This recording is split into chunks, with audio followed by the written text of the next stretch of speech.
টামাৰহাটত বিশ্ব মহাবীৰ চিলাৰায় দিৱস লাইখুটা স্থাপন অবিভক্ত গোৱালপাৰা জিলা আগ্ৰাসুৰ ধুবুৰী জিলাৰ টামাৰহাটত অহা 12 ফেব্ৰুৱাৰীত অবিভক্ত গোৱালপাৰা জিলা আগ্ৰাসুৰ উদ্যোগত 515তম বিশ্ব মহাবীৰ চিলাৰায় দিৱস উদযাপন কৰা হয়। এই উদ্দেশ্যে আজি টামাৰহাটত লাইখুটা স্থাপন কৰা হয়।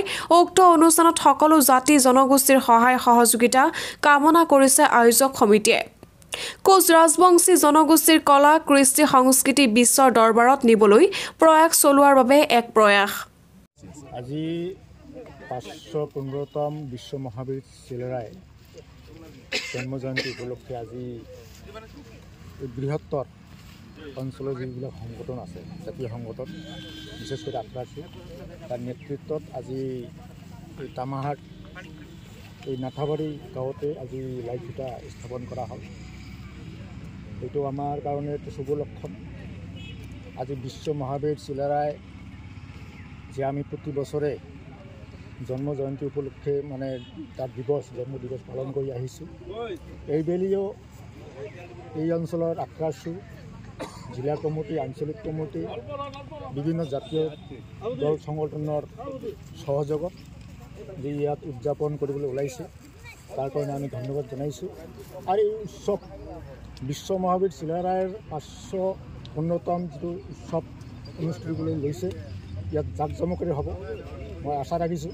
আৰু আমিও পাৰ্টিপক্ষে যিমানখিনি সহযোগিতা কৰিব লাগে আমাৰ এম ডাঙৰীয়াই কৰি গ'ল BTC আৰু মোৰো ফালৰ পৰা আমাৰ যিহেতু জাতীয় বীৰ বিশ্ব মহাবীৰ চিলাৰায় এই বীৰ আজি অসমেৰ বীৰ নহয়, এইটো ভাৰতবৰ্ষৰ বীৰ নহয়, পৃথিৱীৰ বীৰ, যাৰ কাৰণে বিশ্ব মহাবীৰ চিলাৰায় তিনিজন আমাৰ বীৰ আছিল।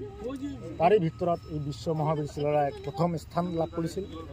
তেওঁ খালি বীৰে নহয়, তেওঁৰ চতুৰ্দশী আছিল।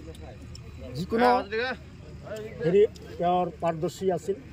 শিক্ষাতে আদি কৰি তেওঁৰ যিটো যুদ্ধৰ পাৰদৰ্শী এইবিলাকতে আদি কৰি বিভিন্ন তেওঁৰ চতুৰ থকাৰ কাৰণে আজি বিশ্ব মহাবীৰ চিলাৰায়ৰ নামে নামাঙ্কিত হৈছে। আৰু এই বীৰজনক বিশেষ কৰি কোচ ৰাজবংশী জনগোষ্ঠীয়ে সন্মান কৰাৰ লগতে এই অঞ্চলত বসবাস কৰা সকলো জাতি জনগোষ্ঠীয়ে এই বীৰক সন্মান কৰি আহিছে। আৰু মই ভাবিম অহা যিটো 12 তাৰিখত বিশ্ব মহাবীৰ চিলাৰায় উদযাপন কৰা হ'ব, ইয়াত সকলোৱে সহায় আৰু সহযোগিতা আগবঢ়াব। আমাৰ যি আজি লাইখুটা স্থাপন কৰা হৈছে এইটো আমাৰ হাতীধৰাত, আৰু প্ৰত্যেক বছৰে ইয়াত আমাৰ বীৰ চিলাৰায় দিৱস উদযাপন কৰা হয় আৰু বহুত ধুমধামেৰে ইয়াত উদযাপন কৰা হয়। ইয়াত আগ্ৰাসুৰ সংগঠনৰ পৰা আৰম্ভ কৰি এই অঞ্চলৰ প্ৰত্যেকজন মানে বুদ্ধিজীৱীৰ পৰা আৰম্ভ কৰি সাংবাদিক বা আমাৰ প্ৰত্যেকজন ব্যক্তিয়ে ইয়াত সহায় সহযোগিতা আগবঢ়াই আমাৰ বীৰ চিলাৰায় দিৱস উদযাপন কৰা হয়।